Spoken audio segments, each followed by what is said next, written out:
வெற்றி கழக தலைவர் விஜய் போட்ட ஒரே ஒரு ட்வீட்னால தமிழக அரசியல் களமே அதிர்ந்திருக்கிறது. 2026 தேர்தலை முன்னிறுத்தி நடிகர் விஜய் இப்போ அரசியல்ல களமிறங்கி இருக்கிறார். அவருடைய அரசியல் பாதை என்னவெல்லாமாக இருக்கும், எப்படியெல்லாம் இருக்கும், அவர் என்ன பேசுவார், எந்த மாதிரியான அரசியலை அவர் கையில் எடுப்பார் என்கிற கேள்விகள் நிறைய பேர் மத்தியில எழுந்திருக்கு. இன்னைக்கு போட்ட ஒரே ஒரு ட்வீட்னால ஒருவேளை அவருடைய அரசியல் களம் இப்படித்தான் அமையுமா என்ற கேள்வி அனைவரின் மத்தியிலுமே எழுந்திருக்கிறது. பேரறிஞர் அண்ணாவினுடைய பிறந்த நாள் என்று தமிழகம் முழுவதும் பல்வேறு இடங்கள்ல கொண்டாடப்பட்டு வருகிறது. திமுக அதிமுகவினர் அண்ணாவின் சிலைக்கு மாலை அணிவித்து மரியாதை செலுத்தி வருகிறார்கள். பேரறிஞர் அண்ணாவின் 116வது பிறந்த நாள் தான் இன்று கொண்டாடப்பட்டு வருகிறது. இந்த நிலையில தமிழக வெற்றி கழகத்தின் தலைவர் விஜய் அண்ணா தமிழ்நாட்டுக்கு ஆற்றிய பணிகளை என்றென்றும் போற்றி மகிழ்வோம் என தெரிவித்திருக்கிறார். மறைந்த தமிழ்நாட்டின் முன்னாள் முதலமைச்சர் பேரறிஞர் அண்ணாவின் பிறந்த நாள் என்று நடிகர் விஜய் ஒரு ட்வீட் போட்டிருக்கிறார். சென்னை அண்ணா சாலையில் உள்ள பேரறிஞர் அண்ணாவின் சிலைக்கு முதலமைச்சரும் திமுக தலைவருமான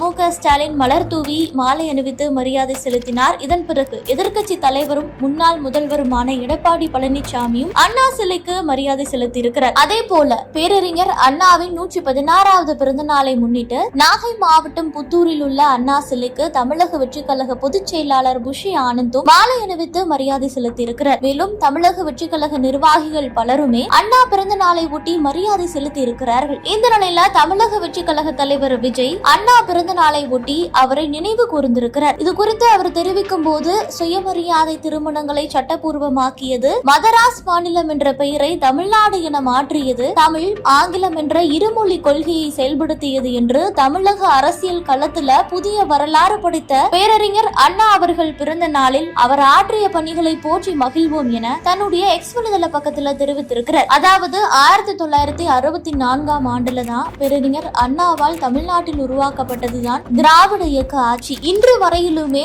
அதனை யாராலுமே அசைத்து பார்க்க முடியவில்லை. அண்ணாவுக்கு பிறகு கருணாநிதி முதல்வராக பொறுப்பேற்றுக் கொண்டார். அதன் பிறகு திமுக அதிமுக என ஒரு அரை நூற்றாண்டை கடந்து தமிழ்நாட்டுல இருந்து வருகிறது. 2026 சட்டசபை தேர்தலில் களம் காண இருக்கிறார் தமிழக வெற்றி கழகத்தின் தலைவர் விஜய். இந்த நிலையில அண்ணாவின் பிறந்த நாளுக்கு அவர் ஒரு ட்வீட் போட்டதுதான் விஜயின் அரசியல் பாதை எப்படி இருக்கும் என்பது குறித்தான ஒரு கேள்வி எழுந்து வந்த நிலையில அவர் போட்டிருக்கக்கூடிய இந்த ட்வீட் திமுக அதிமுகவின் அரசியல் பாதையே பின்பற்ற இருப்பதாக மறைமுகமாக தெரிவிக்கிறாரா அப்படிங்கிற சில விவாதங்களை கிளப்பி இருக்கிறது. விஜயனுடைய அரசியல் பாதை எப்படி இருக்கும் என்பது பற்றிய கேள்விகள் அனைவரிடத்திலுமே எழுந்து வரும் இந்த நிலையில தான் அவர் பேரறிஞர் அண்ணாவை பற்றி போட்டிருக்கக்கூடிய இந்த ட்வீட் தற்போது தமிழக அரசியல் களத்துல முக்கியமானதாக பார்க்கப்படுகிறது.